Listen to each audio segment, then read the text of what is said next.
зарим хүмүүс хязгаарлалт хэрэгжүүлж нэмэгдүүлэх шаардлагатай байна. Яг би тэр гишүүдийн мэдээллийг тэр сайн хараагүй учраас хэлж мэдэхгүй. Одоогийн байдлаар яг эсвэл одоо бидэд бас яг Улсын хурлын тамгын газрын дэргэдэх судалгааны хүрээлэн энэ бас зөв ашиглаад явбал энэ дээрээ бас судалгаануудыг хийлгээд явах болцоо байгаад байгаамаа. Тэгээд ер нь яг бас иргэдтэй зөв ойлголт өгч явахгүй бол бас амар олон одоо өндөр дүнтэй мөнгийг аваад ашигладаг мэтэр яриад л тийм зүйл бол байхгүй.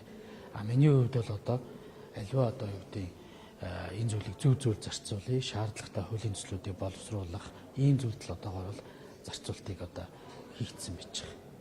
Татварын багцуулсан дээр та яг ямар бодолтой байгаа юм? Яг зүгээр багцуулын гол зарчмыг бол бид нэр шударгаар жигд бүгд төлөе гэдэг зарчим дээр би байж байгаа. Өөрөөр хэлэх юм бол татварыг нэг талдаа буулгах энэ асуудлын цаана бүгд жиг төлөх юм бол энэ боломж нь байна. Эргээд энэ эдийн засгийн одоо сэргийг хэмжүүлэхэд бас чухал нөлөө үзүүлэх юм байна. Нөгөө талдаа яг зүгээр татварыг ярихаар бид нар бас зөвхөн энийг хувь хэмжээг буулгах гасад нийгмийн даатгалын бодлого яаж явах гэж байна. За дээрэс нь одоо бас энэ чиглэлийн одоо бизнесийн зарим одоо дэмжлэг татаасуудыг хэрхэн яаж явах вэ? Халамжийн бодлого яаж явах вэ гэдэгтээ уяхгүй бол зэрэгцүүлж ярихаас өөр зайлшгүй шаардлага байдаг. Тэгэхээр яг зөв энэ удаагийн татварын бодлого бол өрх гэрлүү чиглэсэн. Яг өнөөдөр улсын эдийн засаг жоохон одоо томорж ийн гэж хэлж байгаа. Дотоодын нийт бүтээгдэхүүн нэг хүнд ноогдох одоо 6000-аас дээшээ даваад ингээ явж ийн 6800.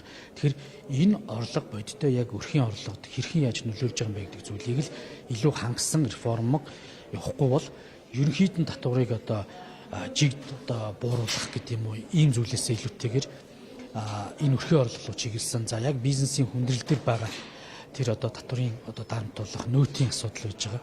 Тэгэхээр энэ нөөтийн асуудлыг ингэж зарим секторыг нь чөлөөлөө, заримыг нь төлөх гэдэг ч юм уу ийм зүйл байх уу эсвэл бүгд жиг төлөх үү гэдэг энэ одоо зүйлүүдийг л үндсэн концепц болгож ярьж байгаа. Тэгэхээр ерөөсөө хүн амын орлогын дотор аж ахуйн нэгжийн орлогын дотор ер нь бусад татварын багц үйлдэлүүдээр жигд бүгд төлөе. Ингэсэн тохиолдолд татварын хувь хэмжээг бууруулж болж байна. Ингэсэн тохиолдолд нийгмийн даатгалын тэр хувь хэмжээнд дээр бас ярилцах ёстой гэж үзэж байгаа.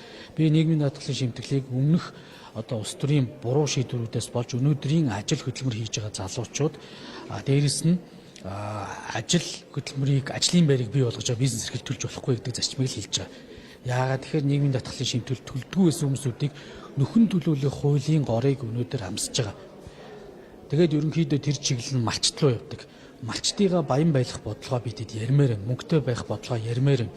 Яагаад малчтын гаргаж байгаа түүхийд мах арш ширийг үнгүүдүүлсэн энэ бодлогыг засгийн газар авч хэрэгжүүлж байгаа нөгөө талдаа нийгмийн даатгалын шимтгэлийн төлөмж шиг ийм халамжийн бодлогоор тэр одоо хэсэг хүмүүсүүдийг ерөөсө халамж хүртэх мэтэр нийгэмд ингэж дүр төрх болгож үзүүлээд байгааг л одоо өөрчлөх ёстой. Хамгийн мөнгөтэй боломжит байдлаараа монголчуудын дундаж давхрыг тэлэх хүмүүс чинь малчид байхгүй. Тэгэхээр бидэд энэ малчид руугаа зөв менежмент, зөв бодлогын нэмжид өгөх юм бол малчид ерөөсөө бидэд нийгмийн даатгалын шимтгэлийн нөхөн төлөвлөдөг ийм хуулийг хүсэхгүй байгаа шүү дээ. Тийм учраас энийг бидэд багсгаж ядвал өнөөдөр ажил хөдөлмөр хийж байгаа хүмүүс өчигдрийн тэр буруу шийдвэрийн горыг одоо төлж болох шаардлага байхгүй. Тэгэхээр нийгмийн даатгалын шимтгэлийн одоо шимтгэлтэй холбоотой буюу нийгмийн даатгалын тогтолцоо энэ гажуудлыг засах, дээрээс нь татварын багц зүйлийг уялдуулж явах усаар аргагүй л гэдэг дээр би одоо бас зарчмын зүйлүүд дээр ингээ оролцсон явж байгаа. Тэгээ алс суурийн гав гишүүнээр ахлуулсан ажлын хэсэг бол ажиллаж идэв. За. Хүмүүсээ